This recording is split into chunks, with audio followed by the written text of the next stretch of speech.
The Renaissance. Let's talk some Italian city-states.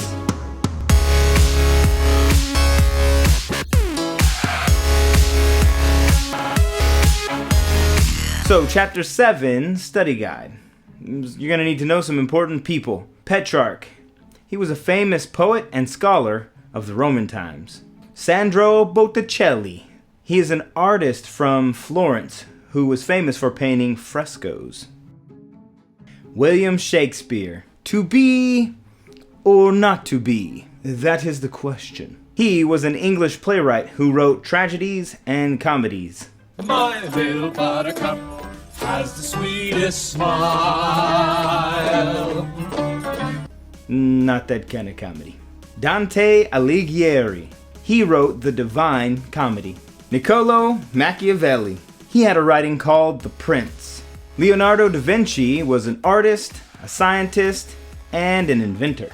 Miguel de Cervantes wrote Don Quixote de la Mancha. Johannes Gutenberg invented the printing press, which totally made books more available and more people learned to read and write. Marco Polo was an Italian explorer who went all the way to China and hung out with Kublai Khan. He wrote a book about his journeys which really inspired European explorers.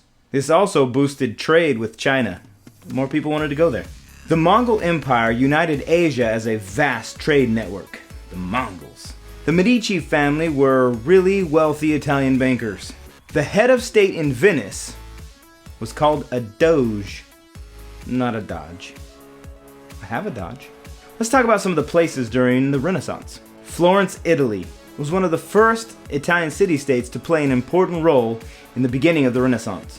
3 reasons the Renaissance began in Italy. Number 1, it was the center of the Roman Empire. Number 2, Italy had a lot of wealth.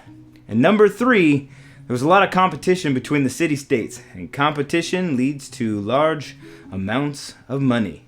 Go capitalism. So why were city-states called city-states? Well, they were small territories that were led by a ruler or a group of rulers. The people of Venice were good shipbuilders. Why, you ask? Because their land was full of water and swampy. Italy had some geographic advantages as it pertains to trade. It's a big giant peninsula, so they had a lot of ports and waterways, so lots of people can come from all these areas to trade.